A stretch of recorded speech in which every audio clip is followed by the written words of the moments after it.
نحمده ونصلی علی رسولہ الکریم اما بعد۔ حضرت ابو دردہ رضی اللہ تعالیٰ عنہ سے روایت ہے کہ نبی کریم صلی اللہ تعالیٰ علیہ وآلہ وسلم نے ارشاد فرمایا کہ اللہ تعالیٰ فرماتے ہیں میں ساری مخلوق کا معبود ہوں، میرے سوا کوئی معبود نہیں، میں بادشاہوں کا مالک و سلطانوں کا سلطان ہوں، بادشاہوں کے دل میرے قبضہ میں ہیں، جب بندے میری اطاعت کرتے ہیں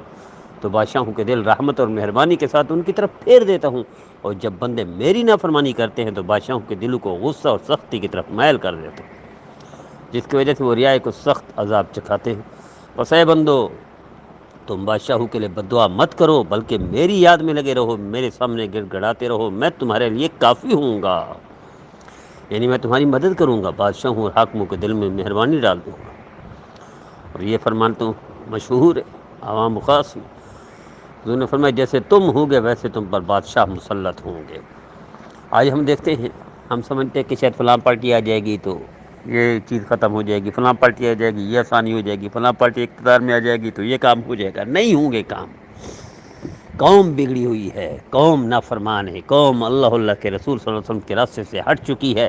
یا قوم ساری ہر زاویے سے نافرمان ہو تو پھر مہنگائی مسلط ہوتی ہے۔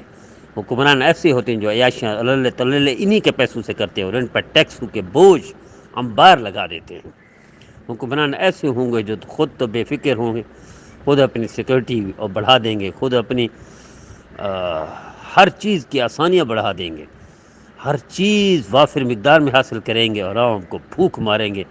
اور ہر چیز کی قلت کر دیں گے، اور اوپر سے مہنگائی اور ریٹ دگنے تگنے کر دیں گے۔ یہ خالص اللہ کے رسول کی نافرمانی کا نتیجہ ہے۔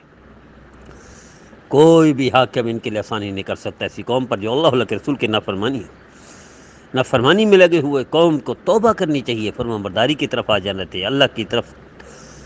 دھیان دینا چاہیے، اللہ کو راضی کرنا چاہیے، اللہ کے حبیب کی فرمان برداری اطاعت کرنی چاہیے۔ اللہ یہ مہنگائی بھی ختم کر دے گا، آسانیاں بھی کر دے گا۔ آج دنیا یہ سمجھتے ہیں انتخابات ہوں گے، فلاں پارٹی آ جائے گی، یہ ہو جائے گا، یہ کر لو وہ کر لو، ساری دنیا کے کام کر لو، ساری دنیا کے تجربے کر لو، ساری دنیا کے وسائل جھونک دو، ساری دنیا کے اسباب اکٹھے کر دو، نئی ذلت سے نکل سکتے، نئی پریشانی سے نکل سکتے، نئی تکلیفوں سے نکل سکتے، نئی مصیبتوں سے دور ہو سکتے۔ جب تک اللہ کے رسول کی نافرمانی نہیں چھوڑو گے، اللہ ذلت مقدر کرتا رہے گا۔ تو میری درخواست ہے میرے بھائی میری بہنیں طے کر لیں، آج کے بعد ہم اپنی استطاعت کے مطابق نافرمانی چھوڑ دیں، اپنی استطاعت کے مطابق گناہ چھوڑ دیں،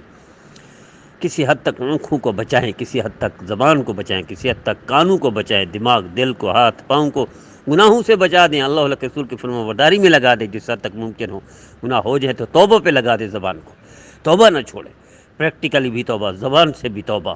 ہر زاویے سے توبہ، گناہ ہو جائے توبہ نہ چھوڑے، کچھ بھی ہو جائے توبہ نہ چھوڑے۔ اللہ ان ظالموں کو ہٹا دے گا اور ایسے لوگ مسلط کرے گا جو پھر عیاشیاں نہیں کریں گے، اللہ تعالی نہیں کریں گے، اپنی فکر نہیں کریں گے، اپنی اولاد کی فکر نہیں کریں گے، اپنے خاندانوں کی فکر نہیں کریں گے، بلکہ عوام کی فکر کریں گے۔ یہ تب ہوگا جب ہم اللہ کے رسول کی فرمان برداری میں آ جائیں گے۔ آئیے طے کر لیجیے۔ میں اپنے بھائیوں سے اپنی بہنوں سے درخواست کرتا ہوں